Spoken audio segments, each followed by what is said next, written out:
रहीम, अस्सलाम वालेकुम। उम्मीद है आप ठीक होंगे, खैरियत से होंगे। तैयब लोच आपकी खिदमत में फिर से हाजिर है जी। आज की बड़ी ब्रेकिंग न्यूज़ ये है कि इलेक्शन कमीशन ऑफ पाकिस्तान ने सुप्रीम कोर्ट के मखसूस नशिस्तों से मुतल्लिक 8 बेंच का जो फैसला था उस पर आज गौर खोज किया। और ज़रा यही कहते हैं, जैसे मैंने पहले भी आपको खबर दी, कि वो फैसला जो है वो काबिल अमल नहीं है। इलेक्शन कमीशन जो है उस पर इम्प्लीमेंट ही नहीं कर सकता। ये नहीं है कि इलेक्शन कमीशन उस पर इम्प्लीमेंटेशन करना नहीं चाहता, इलेक्शन कमीशन उस पर इम्प्लीमेंटेशन करना चाहता है, लेकिन उसका इलेक्शन कमीशन के पास कोई कायदा, कोई कानून ही नहीं है। जो इलेक्शन कमीशन का अपना एक्ट है, जो इलेक्शन कमीशन का अपना आइन है, क्योंकि इलेक्शन कमीशन एक आइनी इदारा है, खुद मुख्तार इदारा है, ठीक है, उसका अपना जो आइन है उसके मुताबिक ये फैसला काबिल अमल नहीं है। अब सुप्रीम कोर्ट ने वर्डिक्ट दे दिया, सुप्रीम कोर्ट ने तो फैसला दे दिया, लेकिन इलेक्शन कमीशन के जो अपने कवायद हैं, जो अपने रूल्स हैं, जो इलेक्शन एक्ट है, वो माने हैं, वो रोक रहे। अब इलेक्शन कमीशन जो है वो इस मखमसे का शिकार है कि वो किस सिमत जाए, आया अपने कानून को देखे, अपने आइन को देखे, या फिर ये सुप्रीम कोर्ट का 8 जजेस का ये फैसला देखे। अच्छा, 8 जजेस का ये जो फैसला है ये चूंकि आइनी फैसला नहीं है, लीगली फैसला नहीं है, आइन के मुताबिक फैसला नहीं है। अगर ये आइन के मुताबिक फैसला होता तो इलेक्शन कमीशन के आइन के एक्ट के मुताबिक भी होता, वो जस्टिफाई होता, इलेक्शन कमीशन मजबूर होता, ना चाहते हुए भी उसको इंप्लीमेंट करना पड़ता। लेकिन अब चूंकि सुप्रीम कोर्ट का हुक्म है, 8 जजेस का हुक्म है, इलेक्शन कमीशन उस पर इंप्लीमेंटेशन तो चाहता है, लेकिन रास्ता कोई नहीं है कि कैसे वो इलेक्शन कमीशन जो है उस पर इंप्लीमेंट करे। अब जस्टिस मंसूर अली शाह और उसके हम नवाज जजेस ने जो है, जो हम ख्याल जजेस हैं, जो पॉपुलिज्म अप्रोच के मालिक जजेस हैं, जिन्होंने आइन से नाराफ करके जो है वो पॉपुलिस्ट अप्रोच के ऊपर जो है या तरीके इंसाफ की सहूलत कारी के पर मबनी ये जो फैसला दिए, उनको साबित करना चाहिए था ये आइन की कौन सी शिक के तहत है, कौन से आर्टिकल के तहत है, किस तरीके से है, ठीक है। और उनको यह भी देखना चाहिए था कि इलेक्शन कमीशन का एक्ट इस हवाले से क्या कहता है, क्या यह ना हो कि तजाद ना हो। अब फैसला टोटल तजादात से भरा हुआ है, ठीक है।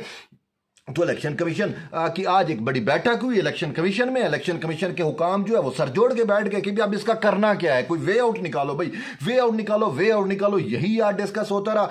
तो भाई वहां से जो इलेक्शन कमीशन की अपनी कानूनी टीम है उसने भी चीफ इलेक्शन कमिश्नर को यह राय दी कि सर बात यह है कि ये जो फैसला है इस फैसले पर हम कैसे इंप्लीमेंट कर सकते हैं, क्योंकि फिर फैसला ऐसा दिया गया कि जो खुद तरीके इंसाफ के अपने ही आइन के भी खिलाफ है। बात यह है कि अब इन जजेस को इलेक्शन कमीशन पे दबाव याद आ गया। इनको यह नहीं था कि पहले हम जिसकी सहूलतकारी कर रहे हैं उसकी फिर सहूलतकारी मुकम्मल तो करें और ऐसी सहूलतकारी करें कि इलेक्शन कमीशन के हाथ पांव बंध जाएं। इन्होंने अपने तौर पे फैसले के जरिए हाथ पांव तो बांधने की कोशिश की, लेकिन आइन उनको हाथ पांव बांधने की इजाजत ही नहीं देता। आइन ने उनके हाथ पांव खोले हुए हैं और वो यही कहेंगे कि हमारे सामने एक साइड पे जो है वो आइन है, एक साइड पे सुप्रीम कोर्ट का फैसला है। याद हो मुझे यूसुफ रज़ा गिलानी को, अगरचे उन्होंने इस मामले में सजा दी थी, गिलानी का एक बात मुझे बार याद आती है, वो उन्होंने कहा था कि जी आइन मुझे माने है, मैं तो आइन पे इंप्लीमेंट करूंगा। मैं सुप्रीम कोर्ट का एक साइड पे फैसला आ गया, एक साइड पे आइन है, तो इनमें सबसे बड़ा कौन है,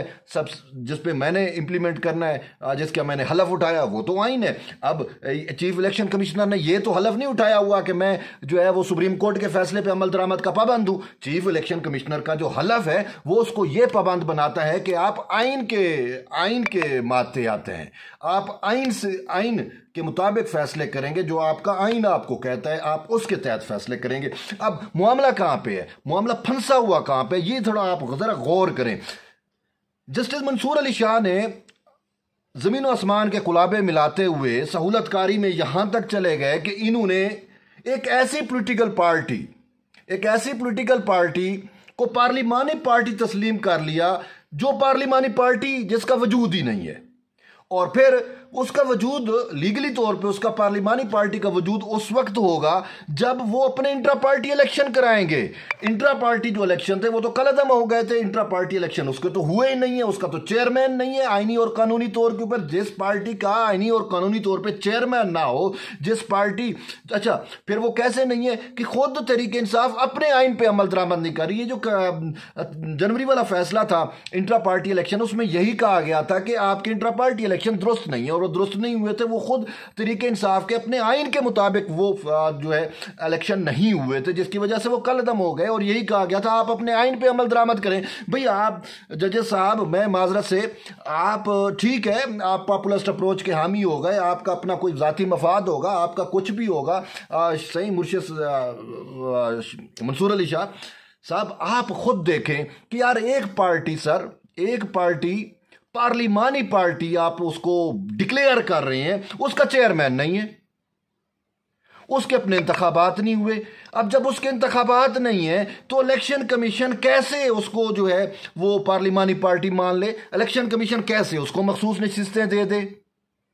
आप ठीक है, आपने तरीके इंसाफ को इतनी गुंजाइश दी कि अगर इलेक्शन कमीशन आपके हमारे इस फैसले पे इंप्लीमेंट नहीं करता, या इलेक्शन कमीशन को हमारे इस जो अनोखा आपने जो मुनफरिद किस्म का जो है जो आपने इंसाफ किया है, पता नहीं कहाँ से आप ये जुरिस्प्रूडेंस लेके आए हैं, जो तरीके इंसाफ के हक में आपने जो सहूलतकारी की है, हमें तो इसकी समझ नहीं आ रही। तो फिर ये भाई अगर किसी को और समझ ना आए तो वो हमारे पास आ जाए इन चैम्बर सहूलतकारी के। हम बैठे हैं, हमारे चैम्बर खुले में, 8 जजेस के चैम्बर खुले में, जैसे मर्जी आप जाएं कि सर ये मसला है, ये मामला है, ये इलेक्शन कमीशन इंप्लीमेंट नहीं कर रहा, तो हम इलेक्शन कमीशन से इंप्लीमेंट कराएंगे। अब इलेक्शन कमीशन इस नहज पे पहुंचा है कि भाई अब हमें भी जो है वो चैम्बर में इनसे रजू करना चाहिए, उनको बताना चाहिए कि सर ये इलेक्शन एक्ट है, ये कहता है, ये कानून है, ये लॉ हमें ये कहता है, उसके बरखिलाफ हम कैसे जा सकते हैं? एक तरफ आपका फैसला, एक तरफ आइन है। अब हम आपके फैसले पे अमल दरामद करें या आइन पे अमल दरामद करें? किस पे करें भैया? आप हमारी रहनुमाई करें। अब ये देखते हैं कि जो इन्होंने चैम्बर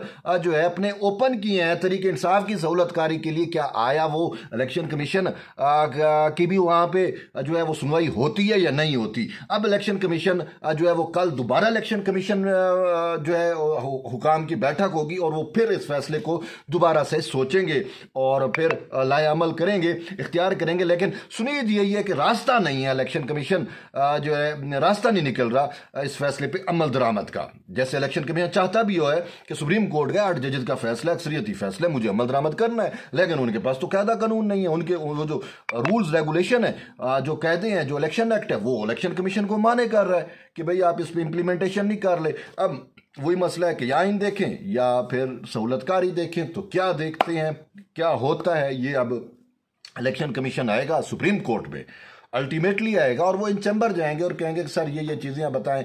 अब फिर देखते हैं कि ये इलेक्शन कमीशन को क्या अहकामात देते हैं। तो ये मामला जो है बड़ा अहम है।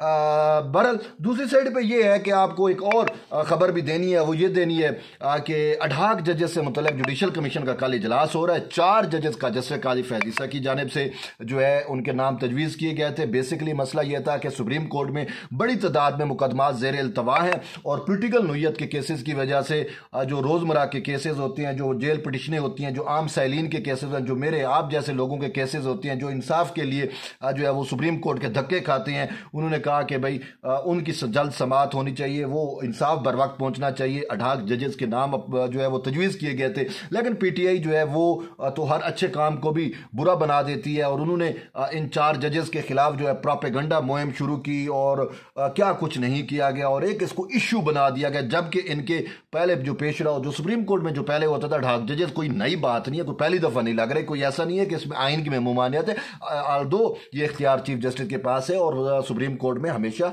जो है वो 18 पे जजेस लगते रहे हैं, लेकिन पीटीआई जो है इसकी अपनी है ना कि अपने तरीके से चीजों को देखती है, तो उसने इतना प्रोपेगेंडा किया। अब अफसोसनाक खबर यह है कि 4 में से 2 जजेस ने इनकार कर दिया। जस्टिस मुशीर आलम ने पहले इनकार किया था, अब जस्टिस मकबूल बाकिर भी इनकार कर चुके हैं। तो बहरहाल देखते हैं अब सूरत हाल कैसे डेवलप होती है, लेकिन हुकूमत पाकिस्तान को भी सोचना चाहिए, मौजूदा हुकूमत को भी सोचना चाहिए, उसको अपने मुशीरों पे भी यकीन नहीं करना चाहिए, या तो मुशीर बदलने चाहिए या अपनी लीगल स्ट्रेटजी जो है वो चेंज करनी चाहिए। अभी तक का जो ब्लो बैक हुआ है ये कहीं ना कहीं जो है वो सहूलतकारी तो थी, लेकिन कहीं ना कहीं खुद हुकूमत की अपनी कोताहियां हैं, हुकूमत के अपने मुशीरों ने गलत जो है वो गाइड किया है। तो बहरहाल हुकूमत को अब जो है वो इस हवाले से देखना चाहिए। बसूरत दीगर फिर ये मामला जो है वो आपके हाथ में नहीं रहेंगे, कंट्रोल में नहीं रहेंगे। तो अब देखते हैं कि election commission commission of Pakistan जो है वो सुप्रीम कोर्ट के पास आता है, तो फिर सुप्रीम कोर्ट के जो है ये जजेस, जो पॉपुलिस्ट अप्रोच वाले जजेस हैं, ये अब क्या फैसला करते हैं। और फिर कल जो है ये जुडिशल कमीशन में इन जजेस की अपॉइंटमेंट पे क्या चीज़ सामने आती है। लेकिन हमारी ज़राए का ये दावा है कि ये दो, अब 4 में से 2 जजेस साफ ज़रा जिन्होंने रजामंदी का इजहार किया है, ये जो है वो गैर मुतफिका तौर पे इनकी मंजूरी हो जाएगी। तो बहरहाल ये आज की अहम अपडेट थी। जुड़े रहिए तैयब बलोच के साथ, मिलते हैं नए वीडियो, तब तक के लिए इजाज़त, अल्लाह हाफिज़।